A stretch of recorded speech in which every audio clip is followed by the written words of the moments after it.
Welcome from London and from New York. I'm Ilana Cravitz, and I'm welcoming you to today's Enigma Day with Craig Judelman, I'm lying, he's coming from Scotland today, and he comes from somewhere else entirely, not really New York, but he'll probably tell you about that. And this is part of the Fiddle Lockdown project, and Craig, as you'll hear later, is kind of Mr. Beregovski du jour. So we're very glad to have. Just an enthusiast. Exactly, he's an enthusiast. So I'm going to put the spotlight on, and you take it away, please, Craig. Great. Hey, everybody. That's right, Craig Judelman here, live from Crail. I'm looking out the window at some sheep in the sea. I'll spin you around really quick. It could be a lot worse. And I'm going to play you a few tunes. I'll start out with, I'll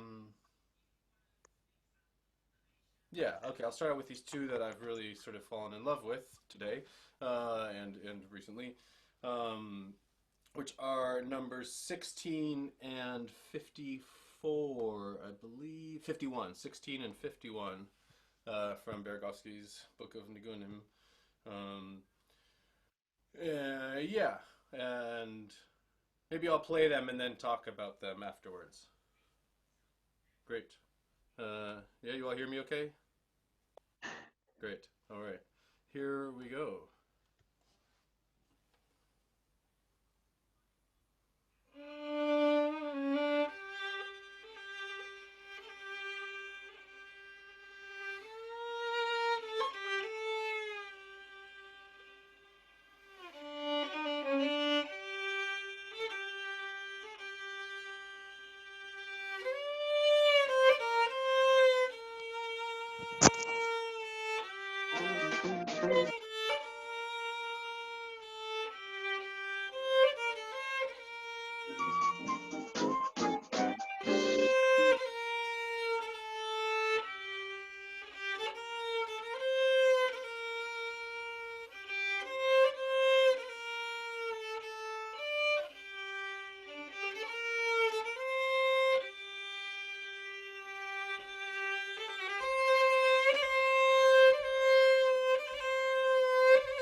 Stunning! You killed it! Oh, shame dunk. Fabulous! Thank you, Craig. Oh my goodness. Yeah, my pleasure. Thank you for sharing these great Nigunim with me. Anybody got any questions off their bats at the moment? We've got anything they want to ask Craig? Craig, that was brilliant. That was Oh, absolutely so fabulous. Loved it. It's interesting for me, like, well, maybe I'll talk a bit and then you'll have your questions by then. But yeah, like you know, for me, I mean, in general, I think so often, especially, I don't know, these days, like as fiddlers, perhaps in particular, we feel like we have to play all these ornaments and things, and sort of like, you know, if you don't put stuff on at least a lot of the notes, then it's somehow like not right or not exotic enough or not something, or we're all scared to sound like classical musicians, or in my case, an old-time fiddler. And it's something that, you know, I teach a lot with my partner Sasha Luria, and, you know, and her especially, and Ethel Rame, I hear often teaching singers, and all the singers are like, you know, but how do we do the cracks, and how do we, you know, like, do all the ornaments? And they're like, they try as hard as they can not to teach any ornaments, because, like, the ornaments have to come out of the phrasing, and, like, there's generally a lot less than you actually think. It's, for me, approaching this stuff, it's like, there's part of me that wants to play these tunes as instrumental, you know, dance tunes, especially, obviously, the second one, which is more of a dance sniga and a freilach, or both. But I find it such a great challenge to really try to play the way that I sing, you know, and it's sort of, it is much easier for me, I think, to really figure out what are the exact slides I want to do when I sing it, and getting that all into the fiddle, even though I do more fiddling than singing on the stage, is actually, can be quite challenging. And like, I'll find there's certain things that just feel really natural to do. I'm like, oh, well, I would always do that little extra crest in there or something, you know, when I played on the fiddle. But actually when I sing it, it's like, it doesn't make sense in the phrase. So, you know, so I sort of tried to get closer to singing with a lot of these things, or when I was rehearsing them, like in my head, kind of be like, okay, the first time we'll play it exactly like I would like to sing it, or, you know, try to. And then on the second go round, maybe do more of the little fills and things I would do as a instrumental dance tune, and, you know, and then try and get somewhere in between. But yes, I think it's, I don't know, it's just such a great idea to really try and approach this music as a singer, especially for the Nigunim, but even, you know, even with other stuff, it really makes a lot of sense. And maybe I'll just say one other thing, which is, as far as these two tunes, like, to me, the first one, it really feels like this kind of dvekas niggin, like a yearning, you know, devotional niggin. It says Tish-Nign on the thing, and I think the only other information is that it was recorded in 1913. Yeah, a while ago. But to me, it really reminds me of some of these tunes, like especially for like the end of Shabbos, you know, at the end of the third meal, when you're sort of like getting ready to go back into the week, but feeling this kind of yearning that, you know, things shouldn't have to be so crazy and difficult in the world, and like, you know, if only we could sort of stay longer, stay forever in the feeling of Shabbos, of, you know, of rest and wholeness and family and music, which obviously feels especially, you know, applicable to these times and whatnot. But it's just, it's, I don't know, it's interesting, like, working out of this book, you know, when you're sort of like, sometimes you have recordings and sometimes you don't, and trying to imagine, you know, like, first of all, the tempo markings I take really seriously, and I think they seem to be pretty accurate.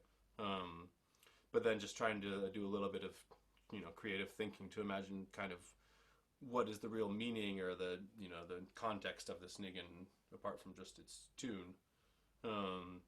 You know, and the second one is obviously it's a dance niggin, and like I was making the videos, you know, earlier to post for this of these tunes, and I actually felt like, you know what, for the first one, I really need to sit down and like imagine that I'm banging on the table, you know, yeah, da, da, da, bye, bye, bye, bye. And the second one, I really need to stand up, you know, and feel this like. You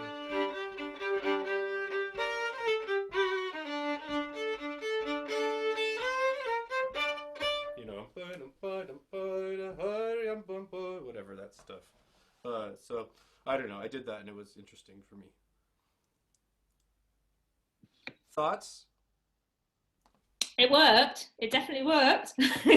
Cool. It's great. How is it going with the whole Beregovski thing? Do you feel like there's something coalescing there in your mind, or in A your? lot of things, I think. You mean sort of my general, like the other project of just getting lots of information and discussion about Beregovski, or? For anybody who doesn't know, at the same time, we started two different projects. We started this fiddle-based Nign project with one of the Beregovski books, and Craig started a discussion, which is a bit nerdy and a bit scholarly, but also good fun with our colleagues about anything anybody wanted to talk about with Beregovski, and also posting pictures of yourself online playing a Beregovski tune. Yeah, it's sort of right now it's a Facebook group, the Beregovski Online Forum. And then Christina Crowder is also making a page on the Klezmer Institute website, which I think is klezmerinstitute.org. I have to double check. It's somewhere on there. But where she's kind of collecting stuff from the Facebook page and making it a bit more orderly and user-friendly. But yeah, and the whole idea there is sort of just creating a space where we can all ask questions and sort of put things out. Because there is so much in that text, and this seems like a great time to dig into it. And I mean, it's always a great time, but something that a lot of us don't always maybe have so much time for, or especially like I think get overwhelmed with and don't necessarily like go through and read in detail and look at, you know, the metronome markings and like the little bits of info. Like, you know, there's some tunes where it'll say something like, this is an example of a lyrical freilux meant for listening. Which is like this idea of, you know, freilux that aren't meant for dancing. It's sort of like something that I personally still try to sort of understand of, like, you know, just because something has a dance name, you know, the name of a dance associated with it doesn't mean it's actually necessarily a dance tune, you know, especially with Scotchness, but with everything else too, you know, or this is a tune that the old men danced, you know, like why is it like that, and all sorts of other things, little bits you can figure out about fiddle playing, or especially also tunes that are really fiddle specific, you know, and finding repertoire that comes from string players and stuff that clearly has slides or harmonics or things, and, you know, you can tell it's a fiddle tune. But yeah, we had one discussion already that was more general about why and is it important and how do we get into it and how do you do it, and then there'll be hopefully a lot more discussions about detailed things going through the text of the document and all sorts of things about performing it. We just started working on the idea of how did some of these tunes end up in the Miron repertoire in Israel. There's like a million connections that trace back to it and a ton of interesting stuff there. So yeah, check it out, ask questions. Yeah, you feel free to post videos of yourself playing a tune. I think there might be a Beregovski challenge starting up soon even, which to my mind is something where you learn a new tune you never played before, or, you know, don't know, and then play it from memory. But we'll see, we'll launch that when it happens. There's sort of so much happening in the internet world, it's like trying to keep some boundaries. My life has gotten totally taken over with it. But yeah, so great to be here and just play some music and such.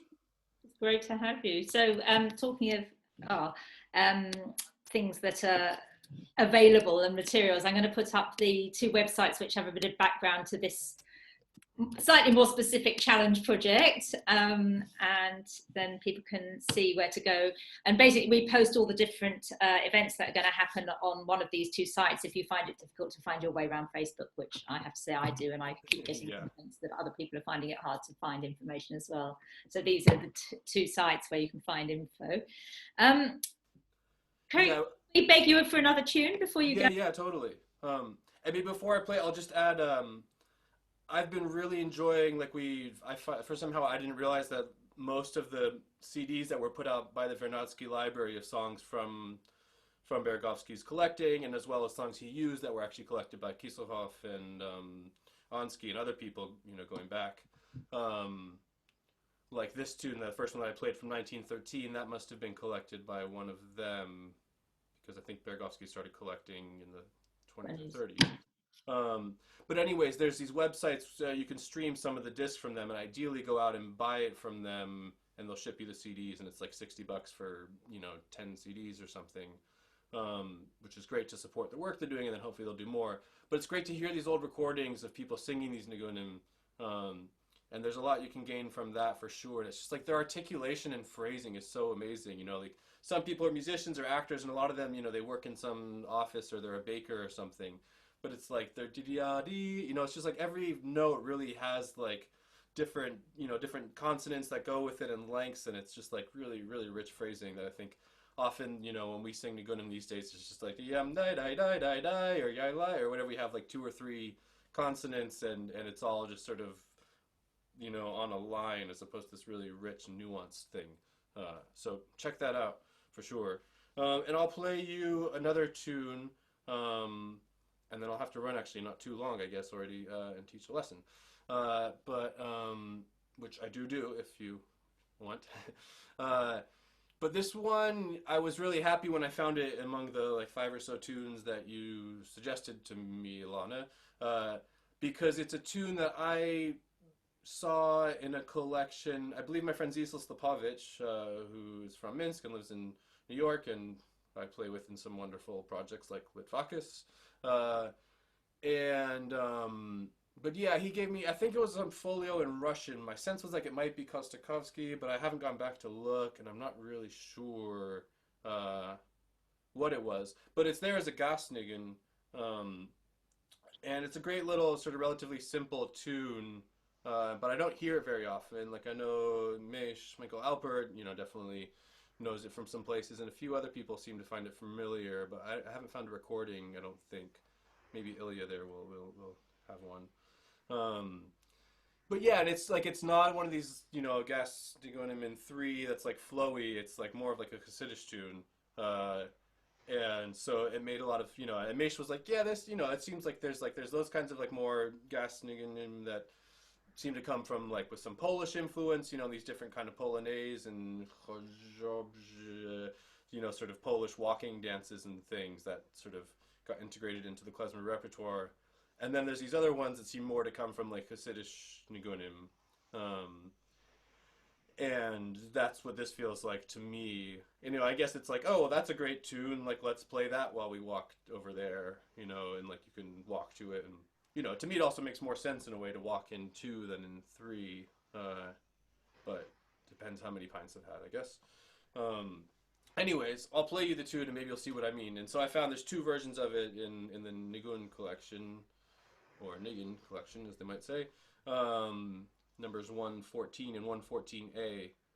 And the first one is like it's almost exactly the same as the version that I had learned, but it doesn't have the 3rd section.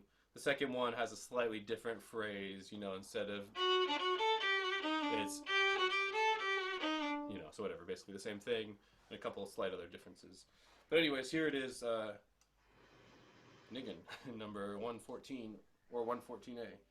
And there it's in G, like all the tunes are, but the version I saw was in D, so I thought, okay, well, maybe that's a clue. So I'll play it in D.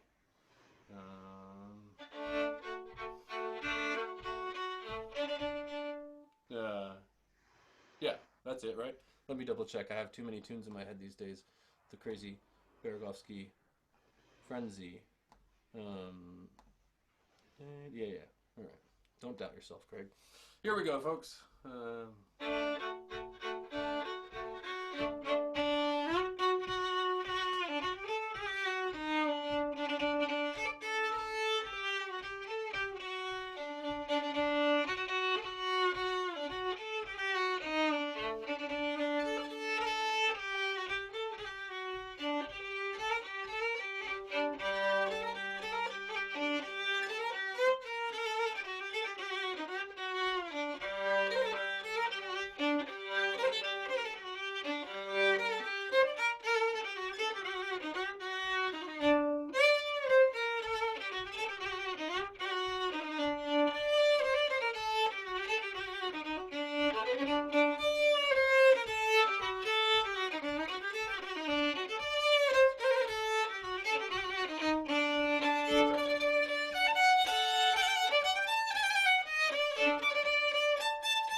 Azoy. Thank you. They're clapping. You can't hear it, but I swear. So you can hear them. Yeah. Oh, it's Alex Kaufman there. He's got a fiddle. It's not too complicated. Goes perfectly into the next one.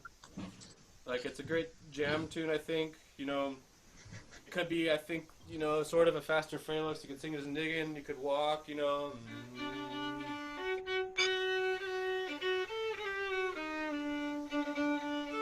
Like, that's about the tempo. I think it's like 108 to 112. Yeah. That's the thing. Come on, question. Who's got a question there? May? No? No questions? No questions. It's great. We're bang on time and nobody's got any questions. Thanks again. To ask something, I was muted.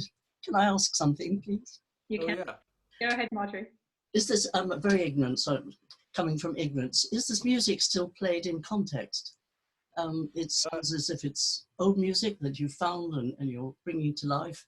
Is it still played with people dancing to it, or is it played purely to listen to?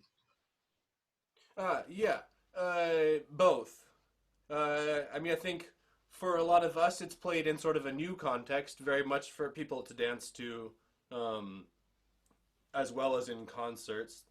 You know, largely at sort of festivals and these gatherings, I would say, you know, where we get into the spirit of it, but it's not a wedding per se. I mean, it's a celebration, you know. It wasn't only weddings that people play. There were also, you know, certain religious events or like certain times a year, like around Hanukkah or the middle days of Pesach, and some other times where there would be some concerts and things. You know, we also played at gigs for non-Jewish folks, which is a traditional context for Klezmer to play, although I think usually we would have played more other music. So actually, like, that traditional context is probably more like when we play, you know, Tom Petty and like Bruce Springsteen covers. Like, in some way, that's one of the most traditional things that I do as a klezmer, I think.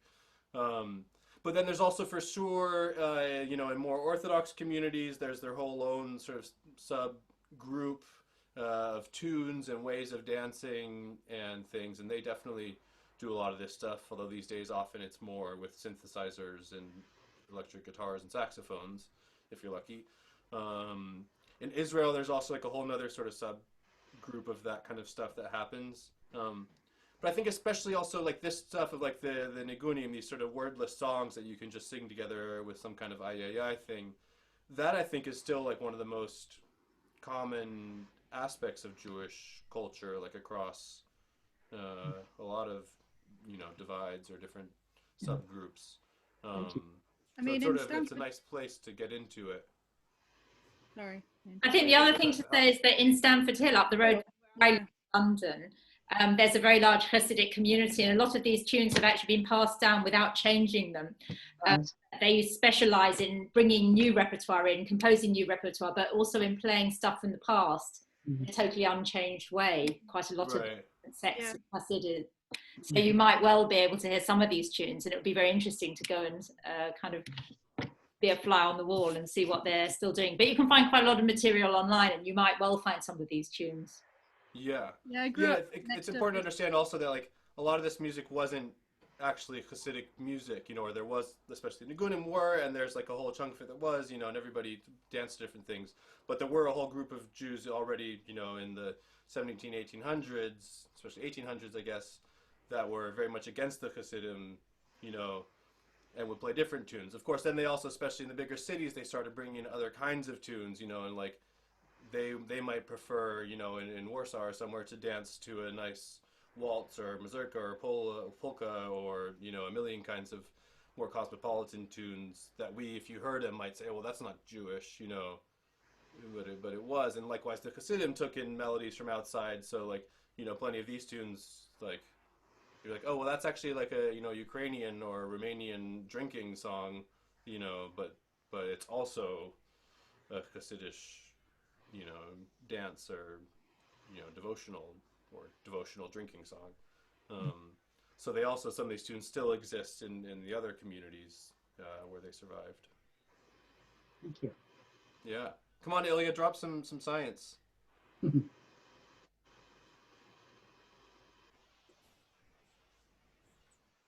Okay, don't. Just sitting there, he's not going to say anything. No. Great. Well, if anybody has anything else, now is the time to say it.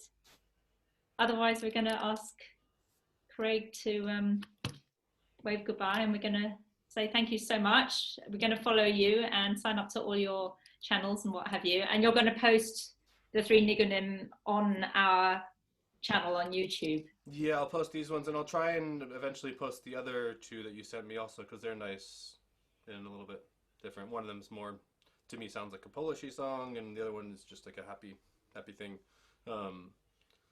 But yeah, thank you so much for doing this, Ilana, and for having me, and to all of you for tuning in, and to all of you who aren't tuned in but will watch later for watching later. And please, everybody, do support the whole project. You know, even just kicking five quid, as they say, or squid, and that all really helps. And go watch a million other things. I'm sure there's like 30 concerts tonight. We'll have to watch Mark Kovnatsky's in replay.